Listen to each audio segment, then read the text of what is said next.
تاریخ پر افتخار و غنی، فرهنگ زیبای دیدنی، رنگارنگی هنرهای مردمی و خوراکهای لذیذ و چشیدنی، البته که با سیخ کباب خوجندی. زی ساحل سیردریا درود میگویم بینندگان ارجمند تلویزیون سیاحی و هنرهای مردمی. با ما باشد تا یک جایه تپش نبض خوجند باستانی را با هم احساس نماییم. بیایید میرویم.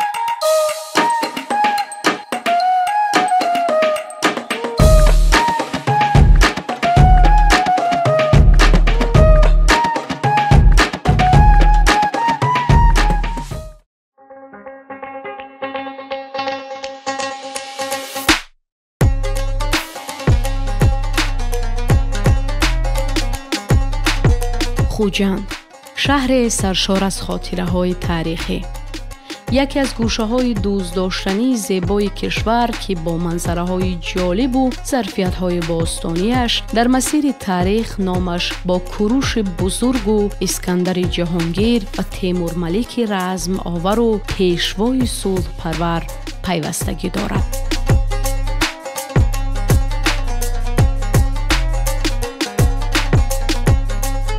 شهر در شمال جمهوری تاجیکستان جایگیر بوده مرکز مأموری ولایت سوخت است. بزرگترین مرکز صنعتی و فرهنگی تاجیکستان شمالی و دومین شهر بزرگ جمهوری بوده. طبق معلومات به دست آمده در این جای نمایندگان زیاده از 20 خلق و ملت زندگی میکنند.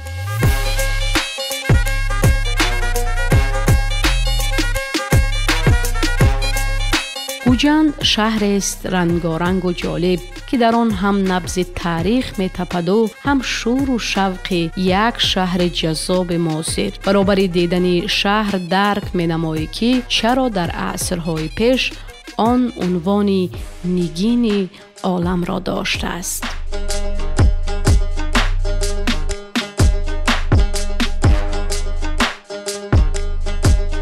سیاحت ما از خیابان مرکزی شهر خوجند زلب ساحل سیردریا شروع گردیده. پیراهه‌های تازه و آزاده شهر ما را به تماشای باغ فرهنگی فراغتی پرچم ملی شهر خوجند بردند. نوابسته از آنی که مساحت باغ نه آنقدر بزرگ است، اما برای فراغت و وقت گذرانی فضای آرام و مساعده دارد.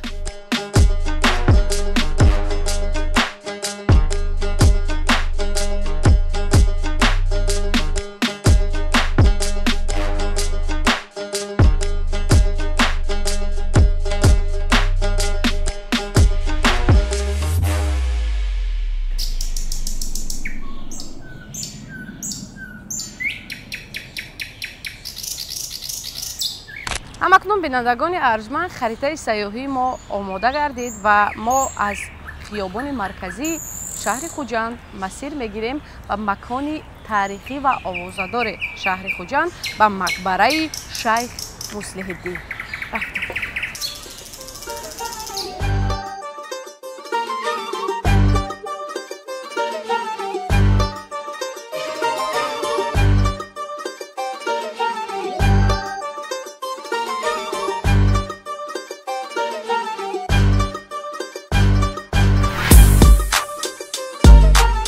با тамошои манзараҳои зебои шаҳр масири пеш гирифтаи мо ба мақбараи шайх муслиҳиддин дуру дароз ва дилгиркунанда натофт.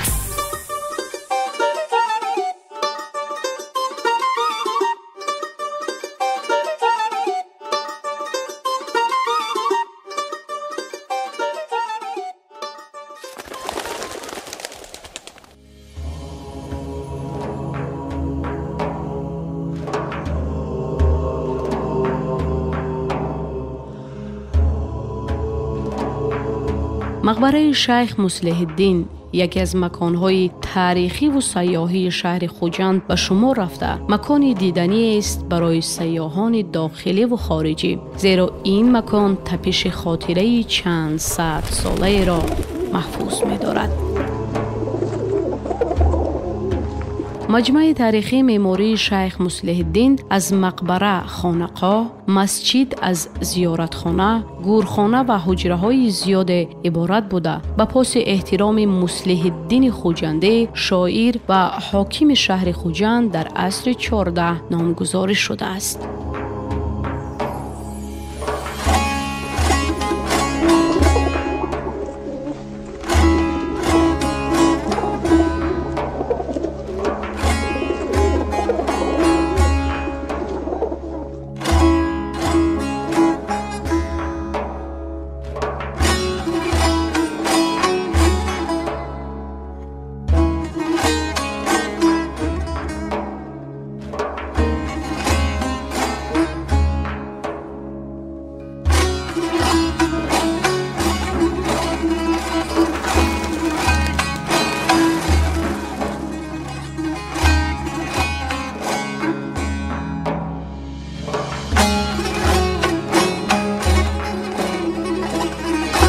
даромад ба маҷмаи таърихии меъмории шайх муслиҳиддин озод аст. ин аст ки ҳамарӯза барои бозбиниву зиёрат ба ин макон даҳҳо сайёҳони дохиливу хориҷӣ ташриф меоранд.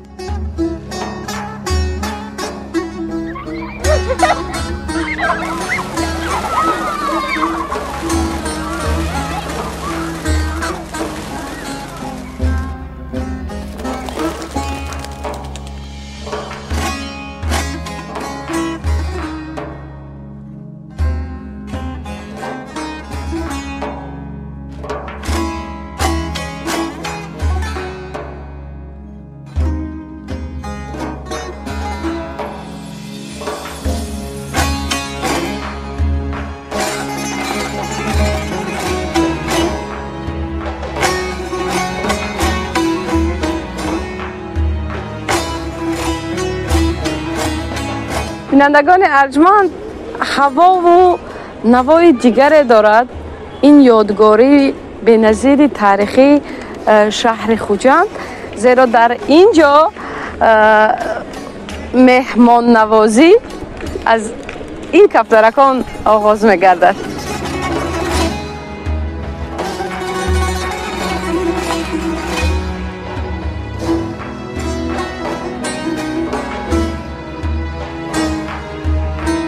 ба ин макони зебо одамон бо мақсадҳои мухталиф меоянд.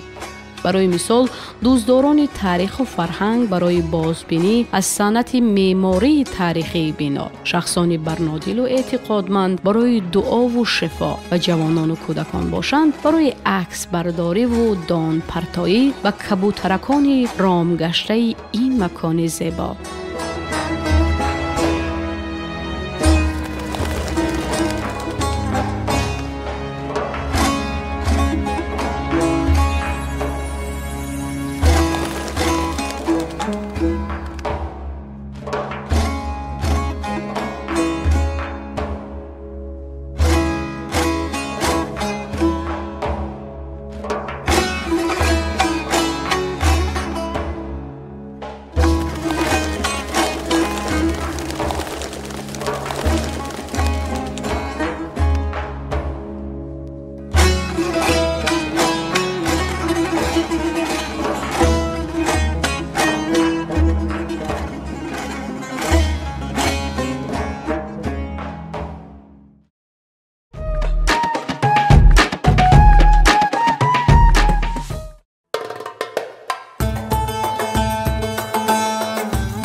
در علم فیزیک قانون جاذبه وجود دارد. چیکار کنم که این قانون همه وقت مرا به بازارها جذب میکند؟ بینندگان ارجمند، خوش آمدید به بازار پنجشنبه.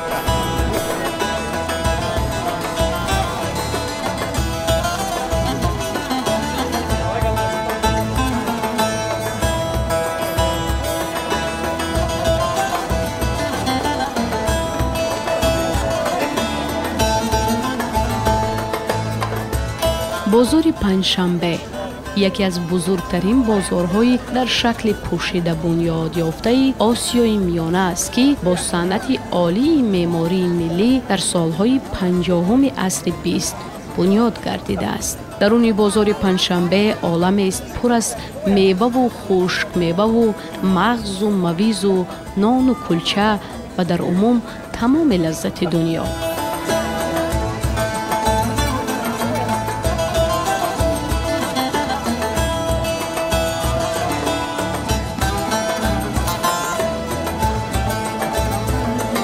این جای مکان است که شما می توانید در یک گذر بازار 10 نمود پیسته، 20 نمود نان و 30 نمود قرود و عموما دلخواه میوه و خشک میوه را با چند نوعش موافق لذت پسندیده تان دریابید.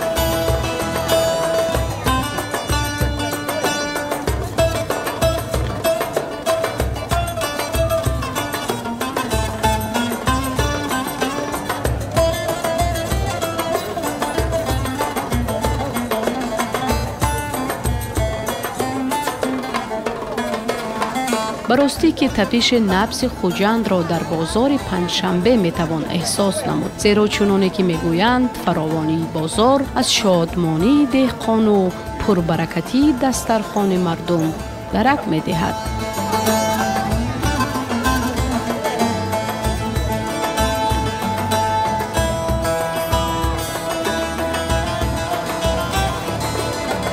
درآمدگاه بازار پنجشنبه از دو آشیانه عبارت است.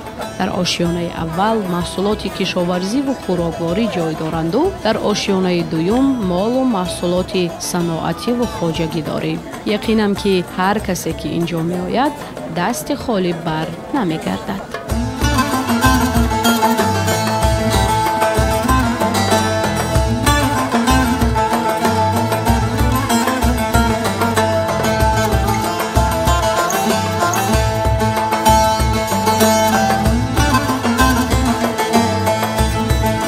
بازار پنجشنبه با چنین نقش و نگار عالی آرا داده شده است که از دیدنش انسان به وجه می آید که این قصر نیست، این بازار است.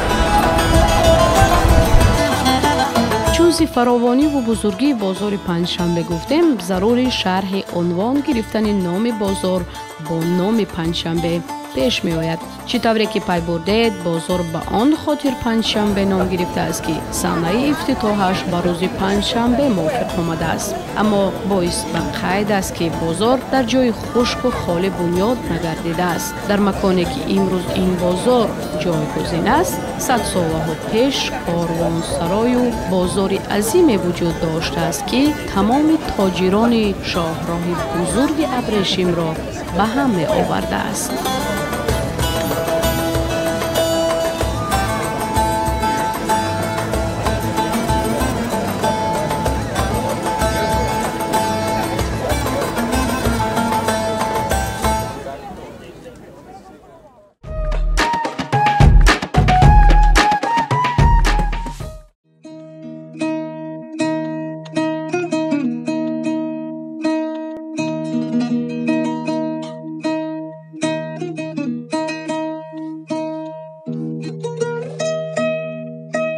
به خوجند باستانی آمدن و زیارت ننمودن مقبره رمزی کمال خوجنده اشتباه بزرگ است، مخصوصا برای من که عاشق شعر این ابرمرد بزرگ دنیای علم و فرهنگ فارس و تاجیکم.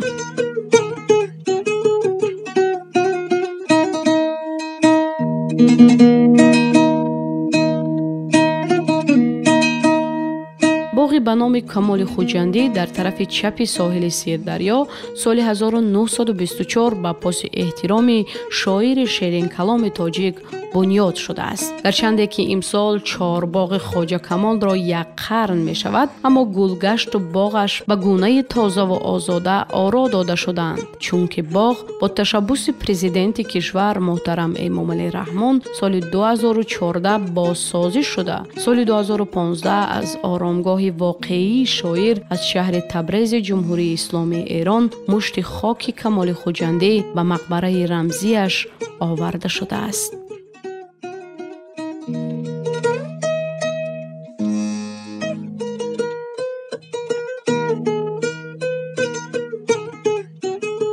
در حدود باغ پیکره شاعر جای دارد که آن با 6 تانه متل برنجی ساخته شده، بلندیش 7 متر و زیر پایش 4.5 متر را تشکیل می دهد. گنبد بالای مقبره و ستونهای گرد و اطراف آن باشند با 100 تن سنگ خارا که از مملکت مردمی چین آورده شدند آرا داده شده است. گرد مقبره باشد با سنگهای خارای محلی زینت یافتند.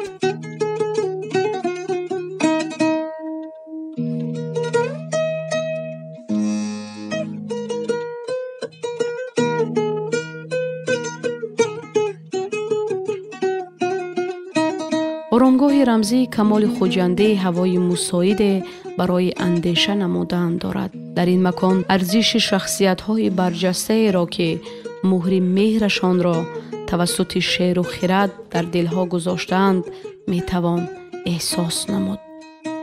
ندانم چرا، اما هنگام گشت و گذار در این مکان غم غربت خواجه کمال خوجندی را در ره هجرت زادگاهش احساس نموده. گرد زبانم غزل شاعر مدام چرخ میزد. دل مقیم کوی جانان است، من اینجا غریب.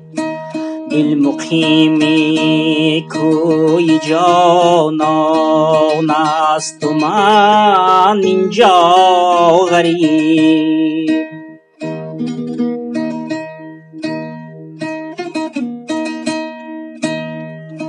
چون کند بیچاره مسکین تنی تنها غریب.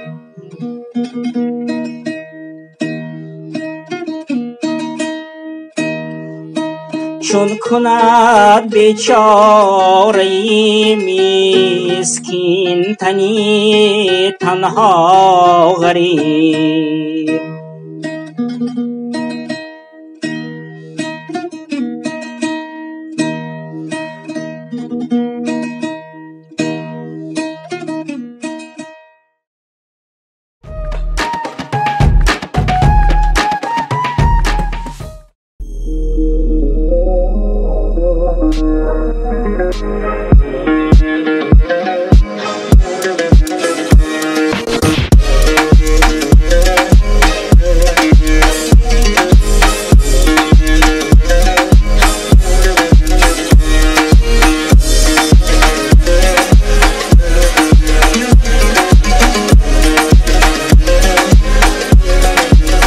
سفر ما به مجمع فرهنگی تاریخی اسماعیل سامانی رفتیم. طبق معلومات داشته در این جای بزرگترین اثر تاریخی بنیاد دولت ملی تاجیکان را در شکل موزاییک میتوان دید.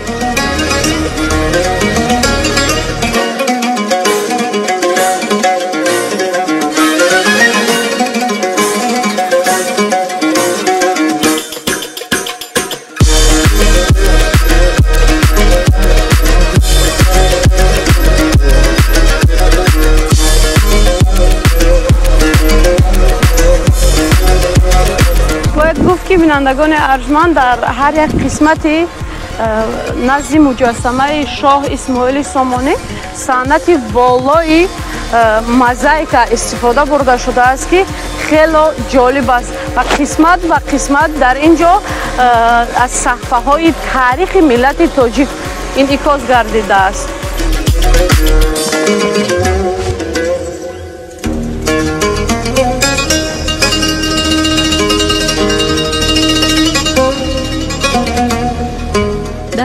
آفریدن چنین زیبایی یقینم که زحمت زیادی استادان هنر صرف گردیده است که احسنشان میخوانیم آفرین. چون که کسانی که هنر و تاریخ را ارج میگذارند و پاس حتما در صحفه های تاریخ گرامی میمانند و محفوظ.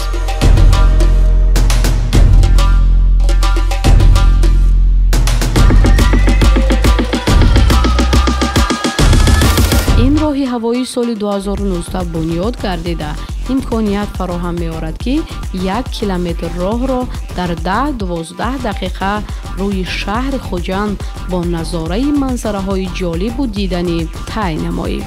راه هوایی دو طرفه بوده از نزد مجسمه شاه اسماعیل سامانی تا نزد آثارخانه تاریخی ولایت سوخت حرکت میکند. راه هوایی همه روزه از ساعت 9 تا 11 و از 15 تا 22 شب فعال بوده. نرخ چپته مقرریش 15 سومون و کابینه های VIP 20 سومون ارزش دارند. برای آنکه ما نمود شهر خوجند را به راحت نوارگیری نماییم، ما کابینه های عادی را مساعد تر دانستیم. سیاحت طریق راه هوایی به شما امکانیت می‌دهد که شهر را از نگاه پرندگان ببینید. آن جذابیت‌های را کشف نمایید که در زمین دیدنشان امکان پذیر نیست.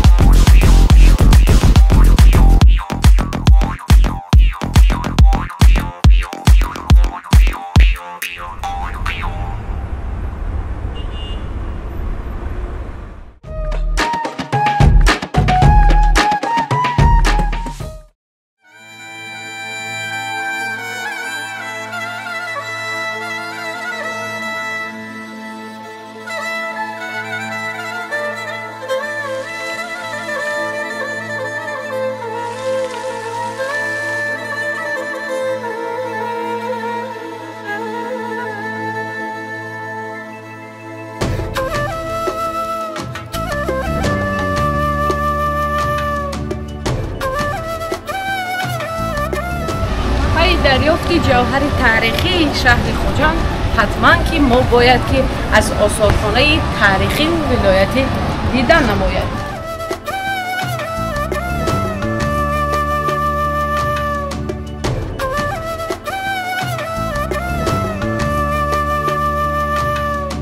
آثارخانه تاریخی ولایت سوخت سال 1986 افتتاح شده. یکی از آثارخانه‌های بزرگ کشور است که در آن نمودهای عالی آثار تاریخ گذشته خلق تاجیک حفظ گردیدند. آثارخانه از 2 آشیانه عبارت بوده. نادرترین حکمت‌های تاریخ نیاگان در این جای نگه داشته شدند. برای سیاحان کنجکاو و تاریخ دوستدار این آثارخانه یکی از مکان‌های دوست داشته خواهد بود، زیرا دردانه‌های زیادی تاریخی را در این مکان می‌تواند پیدا نماید.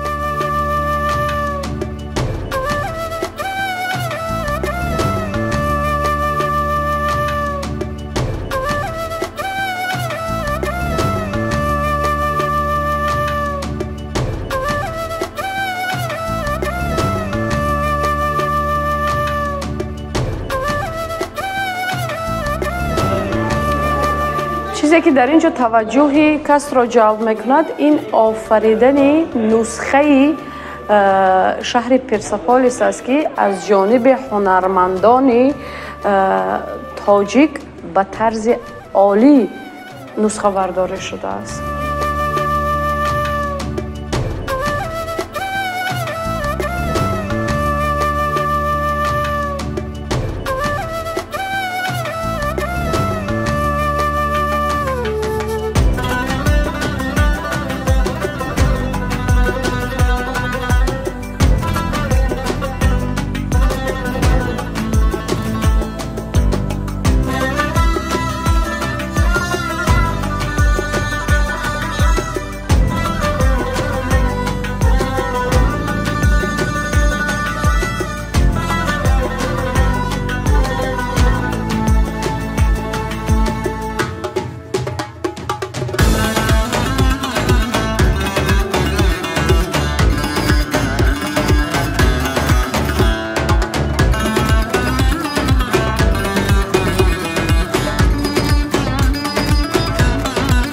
بینندگان ارجمند، هنگام وارد گردیدن به صحن این قلعه میتوان خود را در 1000 سال پیش تصویر کرد. خیلی عالی است.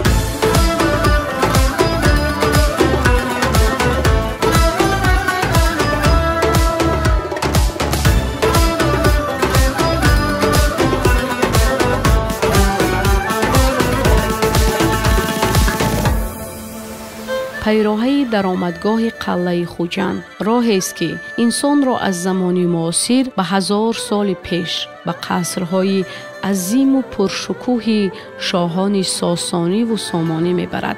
تأثیرات خویش را برابر دیدن شکوه و شهامت صنعت معماری تاجیک بیان کردن کار مشکل است در اینجا، زیرا از دیدن این شاهکاری ها چشم راحت میکند و روح صفا میگیرد.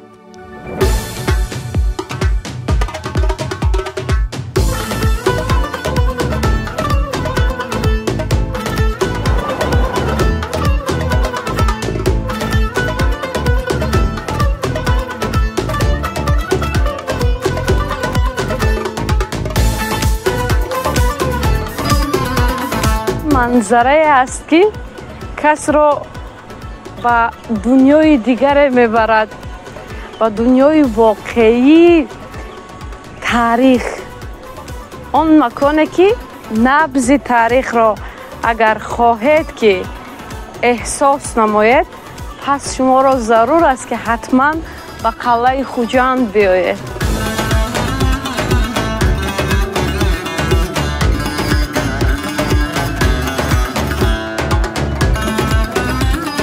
قلعه خوجند در حدود یادگاری تاریخی قلعه باستانی شهر خوجند بنیاد شده. مساحت عمومی انشاءات برقرار گشته 6 هکتار را تشکیل می دهد. این یادگاری بی‌نظیر تاریخی از ارک و دروازه، مهمانخانه، رسته های هنرمندی، آشخانه ملی، آثارخانه و چایخانه عبارت است. طبق اطلاع داشته در روند احیا و برقرارسازی قلعه خوجند زیاده از 20 شرکت ساختمانی، شماره زیاد هنرمندان ماهر تاجیک اشتراک نموده صفت کارهای مربوط به احیا و برقرارسازی در انشاءات تاریخی زیر نظارت دائمی قرار داشتند.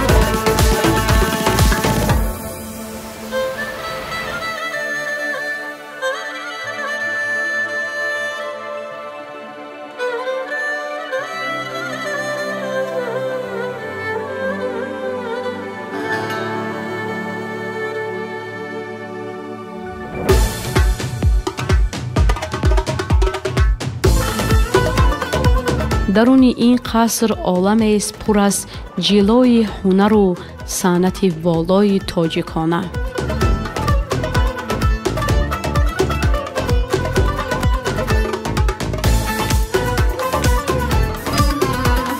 پنج تالار نمایش درون بنا یکی از دیگر قشنگتر و دیدنی بابتر است، زیرا هر تالار با هنر چون کندکاری، کارکرد بدیعی چوب، سنگ، گچکاری و کاشنکاری آرا یافتند که از دیدنشان به هنر والای هنرمندان چیره دست تاجیک سر تعظیم فرو می‌آری و بس.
دیدن جساریت و زیبایی این قصر هم گفتم که احسن و آفرین و نفرانی که چنین معجزه و شاهکاری را آفریدند. این نمونه عالی صنعت معماری تاجیک را در سطح بین الملل انعکاس میکند.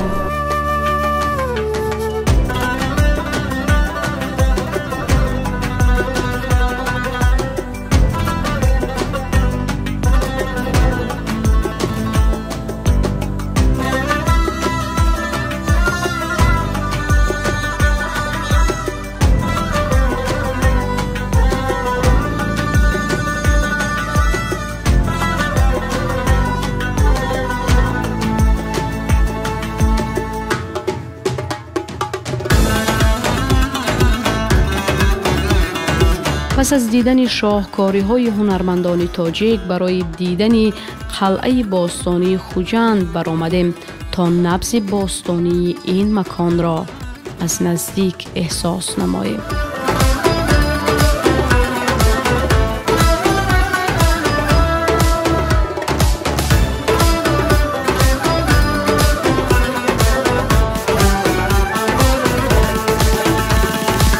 بینندگان ارجمند، قلعه باستانی شهر خوجند محض اینجا هست در بلندی و پس از برد و باخت ها این قلعه تا به امروز تنها در همین شکل باقی مانده است. قلعه خوجند قسم ترکیبی استحکام شهر خوجند بوده یکی از کلانترین قلعه های آسیای میانه به حساب می رود. آن تاریخ 3000 ساله دارد و در عصرهای 5-6 پیش از میلاد بنیاد شده است. در عصرهای میانه یکی از قلعه‌های پر اقتدار آسیای میانه به حساب می رفت. در زمان استیلای چنگیزخان برای محاصره این شهر لشکری مخصوصی 25000 مغول‌ها برانگیخته شده بودند که شرح بیشتری این موضوع را در برنامه در مسیر تاریخ خواهیم گفت. زیبایی خاکتوده‌های قلعه باستانی میتوان خانه‌های قدیمی تاجیکانه را دید که بینندگان عزیز شما را به دیدن آنان دعوت می‌نماییم. نقشه این مکان زیبا از روی اثرها و یادنامه‌هایی که شهر باستانی خوجند را در قرن‌های پیش ستایش نمودند آفریده شده است.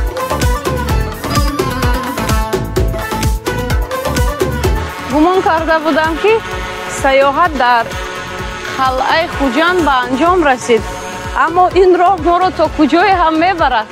رفتیم.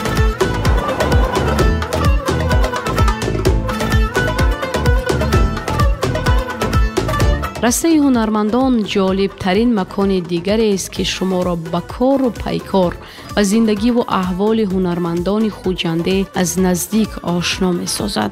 هر گذری این خانه ها هوای هنر و هنرمند را دارد، چون که در هر خانه هنرمند با هنرآفری مشغول است.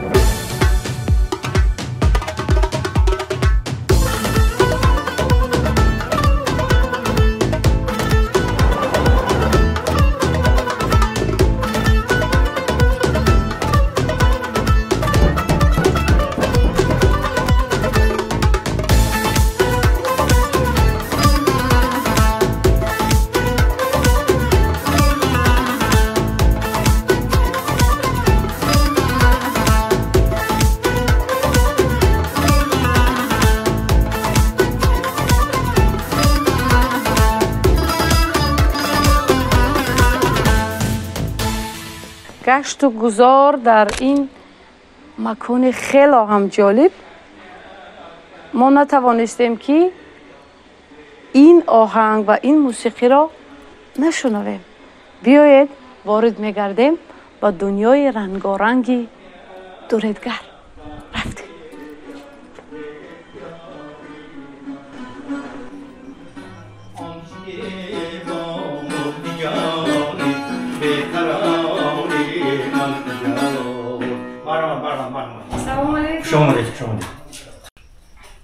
خلال نرسون نه ما نه آماده نموده این نوازی سیمش جور کرده کمتر نوازش کرده ایست. خیلی میخواستیم که یک آهنگ خاصه که برای پیسند دل خودتان است اون رو برای ما و بینندگان تلویزیون سیاحی و هنرهای مردمی منظور کرده باشد.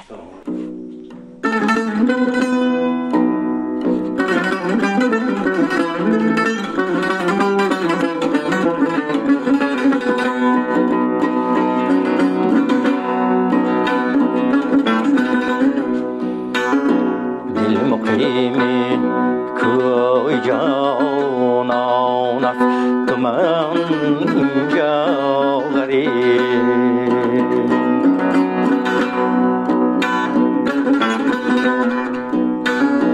دل مقیمی کوی جانان است تو من اینجا غریب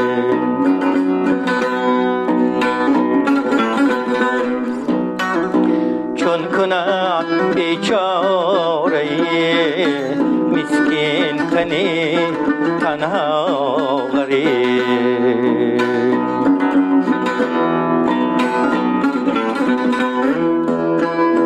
حال زاری مستمنده مانده دور از ما غریب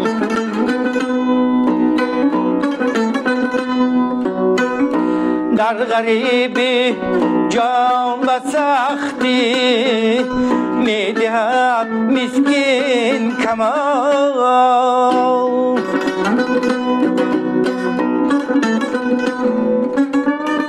در غریبی جان و سختی میدهد مسکین کمان وا غریبی وا غریبی وا غریب وا غریب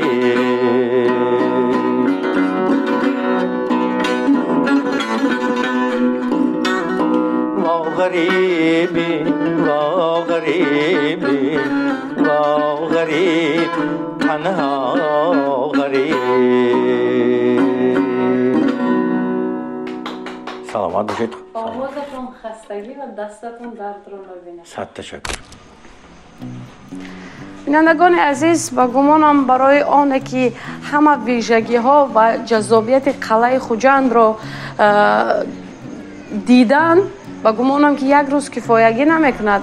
هر آنچه که بود در مهلت کوتاه ما تقدیمتان داشتیم چون وظیفه ما دیگر است دیدنی همه جذابیت های شهر خوجند. برای همین میرویم برای فتح و احساس دیگر ظرفیت های شهر خوجند در شبانه.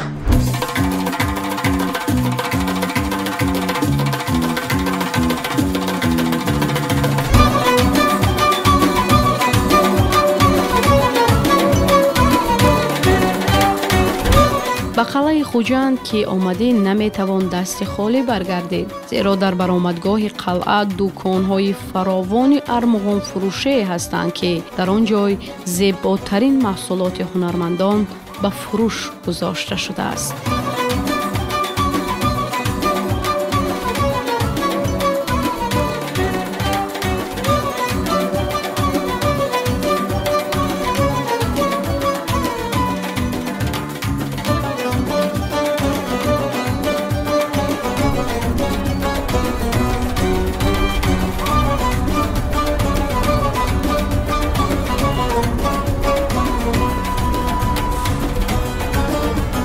با نظاره جذابی های شهر خوجند به غروب رفتن خورشید جهانتاب را پی نبردیم زیرا کوچه و پس کوچه های شهر را چراغک های رنگارنگ و روشن نور پالایی می کنند.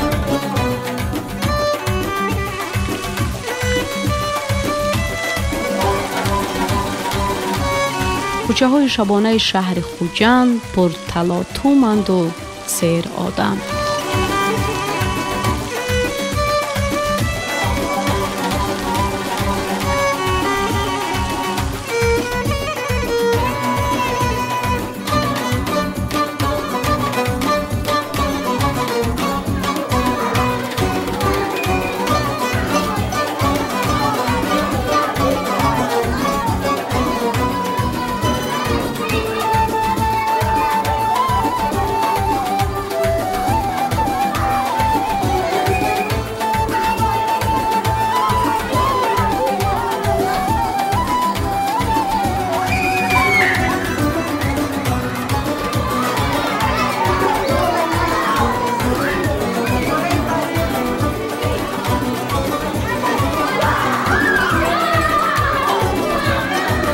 هنگام گشت و گذار در کوچه های شهر خواستیم از چند مکان های دیگری شهر دیدن نماییم، اما قوه مزه سیخ کباب خوجنده غالب آمد و برای چشیدن آن راه پیش گرفتیم.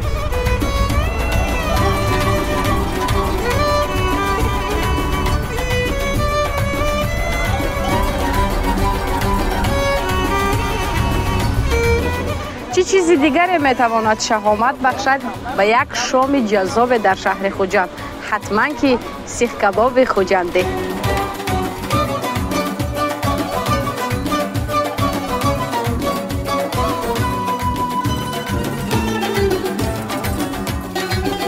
پانزده دقیقه لازم بوده است تا گوشت خام به سیخ کباب خوجنده تبدیل یابد.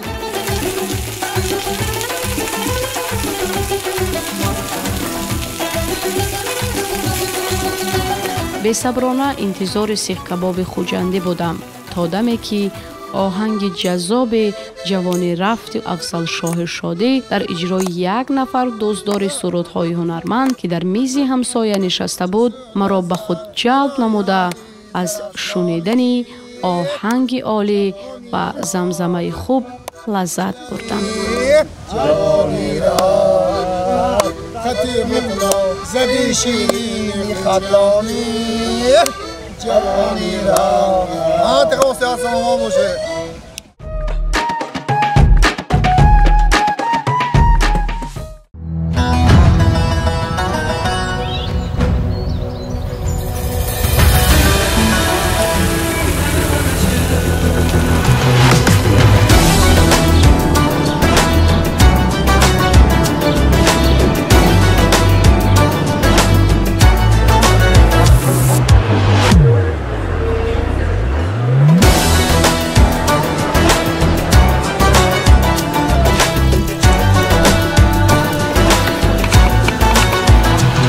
بینندگان ارجمند، هم اکنون سیخ کباب ما آماده است و همه اشتهای دام.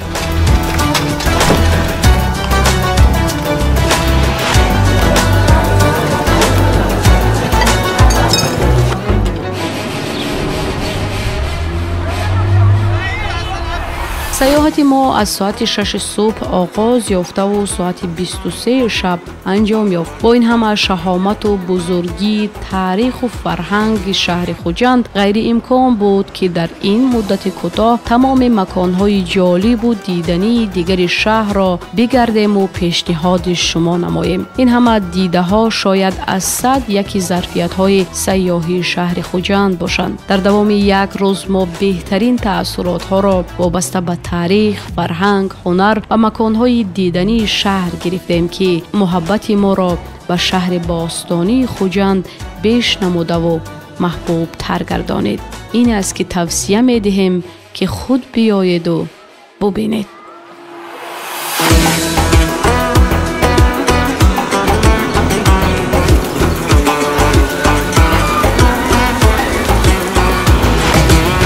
یک شب جذاب و خاطرماند بارانی در کوچه های روشنستان شهر خوجند داشتیم. ما آمدیم و دیدیم که خوجند چگونه زیباست و توصیه میدهیم شما هم بیایید و ببینید. از صد یک حصه جذابی های شهر خوجند بود منظور شما بینندگان ارجمند و همینجا میرسیم و فرجام برنامه بیا ببین. تا دیدارهای دیگر